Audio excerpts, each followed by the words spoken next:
आप सरकार में भी हैं, बीजेपी के साथ भी हैं, और आप कहते हैं हम किसानों के साथ भी हैं। कैसे हैं सर, दोनों जगह कैसे हैं? नहीं, हम किसान घर में जन्मे हैं, किसान घर में पले बड़े हैं, खेती बाड़ी हमने की है। हम किसानों से अलग कैसे हो सकते हैं? ये तो हो ही नहीं सकता। आप सरकार में भी हैं, आप बॉर्डर पे भी हैं, आप भारत बंद भी करना चाहते हैं और भारत बंद के नहीं, सरकार खिलाफ इंतजाम भी कर रहे हैं। सरकार के सरकार के अंदर बैठ करके हम और हमारे लोग, दुष्यंत चौटाला जी निरंतर केंद्र की सरकार से टच में हैं। वो हरियाणा की सरकार की जिम्मेवारी संभाल रहे हैं और केंद्र की सरकार के टच में हैं, और वहां जो उनकी 9 तारीख की मीटिंग है उसके अंदर इसका समाधान कैसे निकले उस पर निरंतर चर्चा कर रहे हैं। गौरव भाटिया किसान के साथ भी हैं, सरकार के साथ भी हैं, वो कह रहे हैं। और अरविंद केजरीवाल, जिनकी सरकार को लेकर अब ये सवाल उठने लगा कि साहब नोटिफिकेशन कैसे जारी कर दिया, वो वहां आंदोलन के समर्थन में भी हैं। ये कैसा भारत बंद है? तो एक एक करके देखते हैं कि क्या सत्य है और किस तरह से किसानों का कंधा ये इस्तेमाल कर रहे हैं अपना हित साधने के लिए। सबसे पहले कांग्रेस की बात करते हैं। कांग्रेस का मैनिफेस्टो है, सीरियल नंबर 11 पृष्ठ 17, अंग्रेजी में कहते हैं एपीएमसी हटा देंगे, रिपील करेंगे, हिंदी में कहते हैं संशोधन करेंगे। अब आते हैं आम आदमी पार्टी पे। आम आदमी पार्टी तो वो पार्टी है जिसके मुख्यमंत्री अभी कह रहे थे कि हम सेवादार हैं। भैया, कोरोना कोविड आपसे संभलता नहीं है, और जब हालत हो जाती है खराब तो आप केंद्र सरकार के पास आते हैं और हमें अपनी जिम्मेदारी लगती है तो हम निर्वहन करते हैं उसका। आप नोटिफिकेशन जारी करते हैं 23 नवंबर को और कहते हैं कि हाँ मंडियां खुल जानी चाहिए।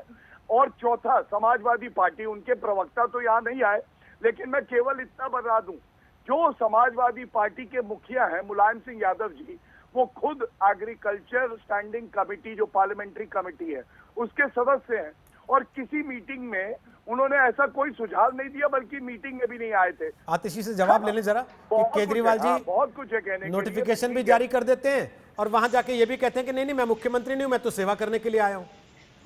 सेवा करनी थी तो मैडम उसी दिन नोटिफिकेशन रोक लेते, जैसे वो कह रहे थे कि हमने जेलें नहीं बनाने दिया इनको, स्टेडियम को।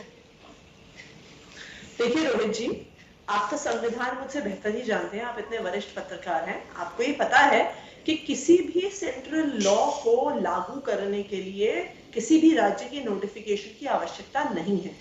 जिस दिन वो सेंट्रल गजट में आ जाता है, एक बार पार्लियामेंट में पास होने के बाद, वो पूरे देश में कानून बन जाता है। अगर अरविंद केजरीवाल के नोटिफिकेशन इशू या ना इशू करने की बात थी तो फिर पंजाब में भी वही हो सकता था, उत्तर प्रदेश में भी हो सकता था, उत्तराखंड में भी हो सकता था। क्यों पंजाब के किसान सड़क पे आए हुए हैं? अमरिंदर सिंह भी वैसे ही गजट में नोटिफिकेशन ना पास करते, उसमें तो किसानों का हित प्रोटेक्ट हो जाएगा। किसान तो ये भी कह रहे हैं कि पराली वाले मामले वापस लो, पराली का कानून नहीं होना चाहिए। आप लोग सहमत हैं उससे? क्योंकि आप तो मौसम बदलते ही पराली के ऊपर सवाल उठाते हैं। बिल्कुल उठाते हैं, और हम एक चीज कहते हैं कि इसके लिए पंजाब और हरियाणा के मुख्यमंत्री जिम्मेदार है, किसान जिम्मेदार नहीं है। अच्छा। किसान क्यों पराली जलाता है? किसान मजबूरी में पराली जलाता है, क्योंकि उसके पास और कोई ऑप्शन नहीं है। अभय दुबे, एक ट्वीट है 27 जुलाई 2016 को कैप्टन अमरिंदर सिंह ने किया। उन्होंने लिखा कि हम रिलायंस ग्रुप को लाए थे पंजाब में रिटेल एग्री बिजनेस के लिए, 3000 करोड़ का प्रोजेक्ट था। किसानों की कमाई जो है कम से कम 3 गुनी कर देता, 1.5 लाख किसानों की। अकालियों ने डील कैंसिल कर दी और इसकी वजह से 1.5 लाख किसानों का नुकसान हो गया। आज आप लोग दिन भर अंबानी अडानी अंबानी अडानी अंबानी अडानी करके गाली देते हैं सर। आपकी सरकार लाए तो रामलीला और इनकी लाए तो रासलीला, क्यों? नहीं नहीं नहीं नहीं, इनकी लाए तो कैरेक्टर ढीला, पूरा कहिए। रासलीला कैरेक्टर ढीला नहीं तो कह रहा हूं सर। अन्नदाता की आजीविका का द्वंद है, किसानों के खिलाफ चल रहा मोदी सरकार का छल छंद है। उन्हें तो बस पूंजीपतियों की आवाज पसंद है, किसानों की गुहार के लिए उनके द्वार बंद है, इसीलिए 8 दिसंबर को समूचा भारत बंद है। अब मैं एक के बाद एक 10 सेकंड में पर्दाफाश करता हूं।